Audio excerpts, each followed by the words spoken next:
And it's not so that they can have a college fund. It's not so that they can go and buy a stupid ass house and do some dumb shit, but that they can become better human beings. That they can naturally, we can start finding cures for all of these incurable diseases because people are getting in that gray area of sitting in a class that makes them feel stupid, i.e., me for neuroscience, so that they can go off and do extraordinary things.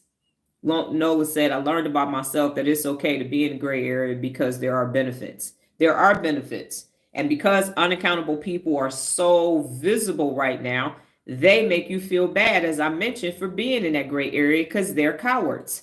Because they are too afraid to be in the gray area. So they're going to make fun of you being in the gray area. So you'll stop because your gray area is making them uncomfortable. That's what this is about. Your gray area is saying, hold up, wait a minute, you about to grow and leave. Wait a minute, no, that's stupid. See, I told you that shit wasn't gonna work, dumbass over there. Why she go quit her corporate job and anything else, you gonna get divorced. And anything else that you do. Anything else that you do. So I am embracing my gray area. I may even go ahead and get a shirt that says I'm in my gray area phase. I am in my gray area phase for sure. Because it is necessary. If you don't want to get to through the gray area, you're never going to be extraordinary. You're not. And don't say, well, I'm good at this. And you're not. If you are not at your best, if you can't execute the 74 principles of real leadership day in and day out and be extraordinary instead of just average and ordinary, then you ain't shit. I don't care how many awards you got. I don't care about none of that at all. If you don't have gray area stories of how you became extraordinary, you were just an amygdala that latched on to somebody else's prefrontal cortex. They made it happen for you, and then you exited stage left and took credit for their prefrontal cortex work. And that's not how your brain works. If your neurons are not wiring and firing, if you are not working on something where you are a neophyte or a novice, then you just regular. You living in a comfort cocoon and you want credit for being average. Well, I'm breathing. If you ever had no respiratory problems, that ain't shit. If you ain't never had nothing wrong with your breathing at all, and you bragged about breathing, you ain't shit. If you still doing the same thing that you was doing 50 years ago, 30 years ago, that ain't shit. And I said it. And I don't care how many rewards and awards and everything you got. I already got, I was the best at all that, and I moved on to something else because that's real leadership.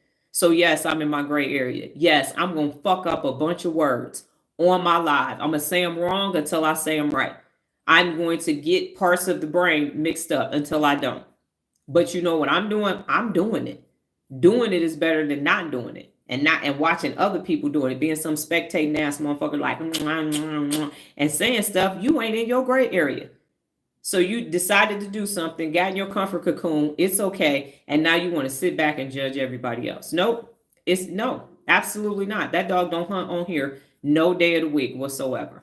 So I've never been one for hero worship and idolizing and fandemonium or none of that shit at all, because it is, at 52 years old, this life is about evolving until you're no longer here.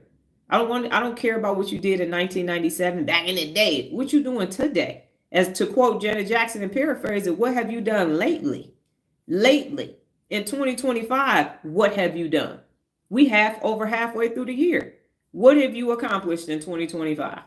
What have you overcame? What generational curse have you broke? What neural pathways have you created in 2025? Because that's what matters now. 2025. You want some credit for some old ass shit that's invalid. No. Did you build upon that? I wrote my book in 2009 and I have built upon it since 2009. So yeah, I can keep talking about Real Leaders Wear Pink because it has expanded exponentially. So the point is, embrace your gray area. Embrace it. And the only people who will make you feel bad about your gray area is unaccountable people who are neurologically inept to understand the evolutionary process of neurogenesis. Those are the only people that will make you feel bad. And now that you know that it's part of the process, embrace it, reframe it, watch this again and again and again until you know I'm just in my gray area in this particular area of my life. Because this is the only gray area for me is this neuroscience stuff. I know a lot about a lot. This is my only challenge yourself, take risk, and grow continually. That's what I'm doing. I'm honoring 3 of those 74 principles of real leadership by doing this, and lead by example, because I'm showing it to you every day in real time. So does anybody else have anything else before I get out of here? The gray area is where the magic happens.